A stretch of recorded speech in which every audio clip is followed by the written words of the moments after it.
Manejo clínico de las intoxicaciones alimentarias. Sustancias tóxicas. Se entiende por sustancia tóxica a cualquier sustancia que llega a producir efectos nocivos cuando éstas penetran en el organismo. Los efectos podrían ser leves como cefalea o náuseas. También los graves como las convulsiones o caer en coma. Y en los casos más graves podrían causar incluso hasta la muerte. Identificación de las sustancias tóxicas. Para identificar las sustancias que son potencialmente tóxicas es necesario conocer los agentes físicos. Bueno, pues estos serían el sonido, la radiación ionizante, rayos cósmicos, rayos X y gamma. También los agentes biológicos, que pueden ser las bacterias, los hongos, los virus y otros microorganismos que en el momento de ingresar al cuerpo se multiplican y podrían causar alguna enfermedad. Otros aspectos serían las sustancias químicas, donde pueden ser de tipo orgánica o inorgánica, que podían estar en los diferentes estados de la materia. También es importante destacar que la estructura química de las sustancias tóxicas varía de acuerdo a su composición. Las propiedades químicas para las sustancias tóxicas serían dos. La primera sería las propiedades físicas de los materiales, los cuales son los encargados de indicar su inflamabilidad, como el punto de inflamación y también la volatilidad. La otra sería la corrosividad. Aquí, las sustancias químicas que son corrosivas pueden causar quemaduras, irritación e incluso la destrucción de los tejidos vivos. Aspectos toxicológicos. En esta parte vamos a hablar sobre los riesgos de sustancias potencialmente tóxicas en la salud del consumidor. Para comenzar, vamos a hablar de los efectos tóxicos. Estos suelen ser cambios indeseables de una naturaleza metabólica o también bioquímica que sufre el organismo. Esto ocurre cuando la gente y el sistema biológico están en contacto. Los efectos terapéuticos se utilizan mayormente para los medicamentos para indicar que estos ejercen una acción muy específica sobre alguna enfermedad, cuando el compuesto ha sido absorbido y distribuido por todo el organismo. Toxicidad por órgano. En el sistema cardiovascular y sangre se afectan las células de la sangre, también el corazón y la médula ósea. En la piel, los efectos van desde una irritación por el contacto hasta ciertos efectos severos, como la corrosión de la piel por el contacto. Para el hígado, los conductos biliares o el vesicular biliar suelen afectarse con la producción de diversas enfermedades, como es la hepatitis química, el cáncer hepático y la cirrosis. Efectos tóxicos para los diferentes sistemas. El sistema inmunitario suele afectarse de diferentes formas, sea por su hipersensibilidad, como es la alergia y la autoinmunidad, y el de la inmunodeficiencia o proliferación incontrolada de células, que son llamadas linfomas. En el sistema nervioso, los efectos de toxicidad podrían darse a nivel del sistema nervioso central o en los nervios periféricos.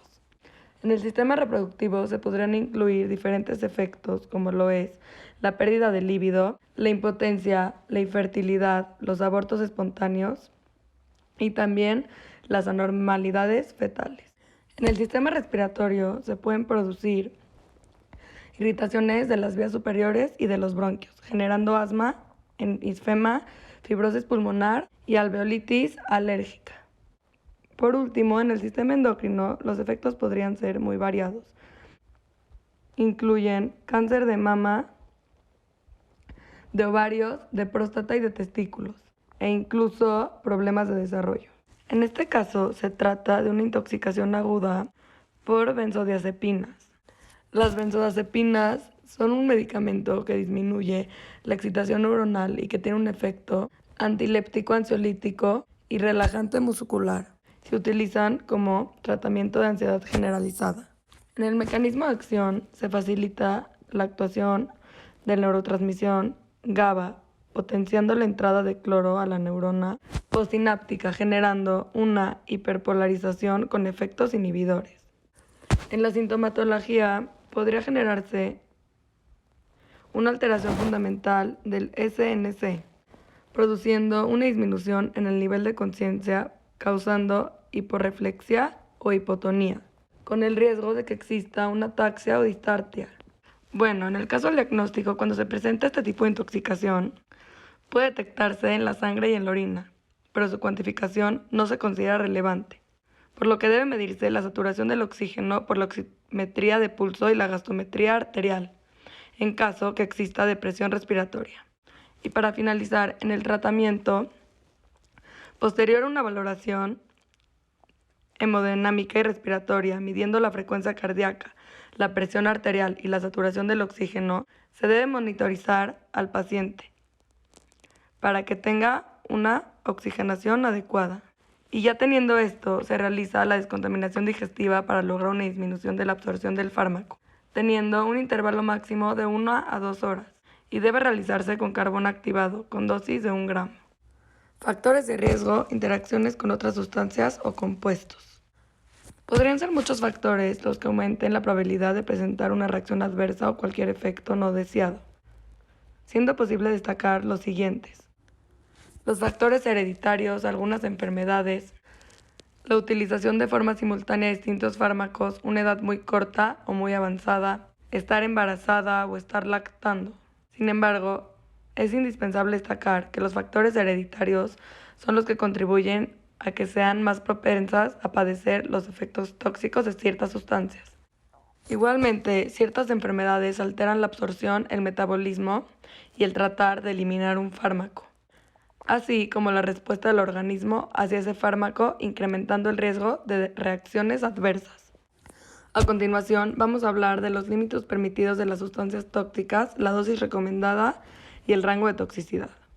Para saber cuáles son los límites permitidos de las sustancias potencialmente tóxicas, se usan valores de referencia para realizar la evaluación y el control de los riesgos inherentes a cualquier exposición, principalmente por alguna inhalación de los agentes químicos que están presentes, teniendo en cuenta los valores límites de exposición ambiental y los valores de límite biológicos. Se sabe que la dosis letal media calculada estadísticamente de algún agente químico o físico esperada es que mate al menos el 50% de los organismos de una población específica, bajo un conjunto de condiciones ya definidas. En esta parte vamos a hablar sobre los alimentos asociados u organismos productores. Las enfermedades que suelen transmitirse por los alimentos son principalmente de carácter infeccioso o tóxico y suelen causarse por las bacterias, los virus, los parásitos y sustancias químicas que ingresan en el organismo a través del agua o de los alimentos que están contaminados, por lo que los patógenos de transmisión alimentaria podrían causar diarreas graves o infecciones debilitantes como la meningitis, entre muchas otras. Manejo de las intoxicaciones alimentarias. En esta parte vamos a hablar sobre el tratamiento, el manejo de la intoxicación y las consideraciones en su uso. Se debe saber sobre el manejo terapéutico, el cual incluye las medidas de soporte general, con especial atención en el hemodinámico, igual que la detección de las arritmias de alto riesgo y evitar la acidosis, siendo útil el lavado gástrico con carbón activado y catárico, que se aconseja que se prolongue entre las 12 y 24 horas. Asimismo, se debe realizar un reemplazo de los líquidos y electrolitos, como los minerales, el sodio, potasio y también el calcio, que van a mantener el equilibrio de los líquidos en el cuerpo, que se han perdido por la diarrea persistente. Igualmente los antibióticos, pues el médico podría recetarlos al presentar una intoxicación alimentaria provocada por algún tipo de bacterias y si los síntomas son graves. Ciertas intoxicaciones deben ser tratadas con antibióticos por vía intravenosa durante la hospitalización. De acuerdo a lo planteado en este documento, se debe considerar que al tener contacto o haber ingerido alguna sustancia tóxica, contribuyendo al riesgo de una reacción adversa por causa de una intoxicación, ya que este tipo de situaciones suelen ir aumentando y con la gravedad de estas reacciones se incrementa, puesto que el consumo de sustancias o medicamentos representan un riesgo y peligro para las personas. El riesgo de la aparición de reacciones adversas. Todo eso se puede controlar mediante el tratamiento adecuado, ya que puede haber intoxicaciones por alimentos, medicamentos o diferentes sustancias. Espero el video haya sido útil y de su agrado. Muchas gracias por su atención.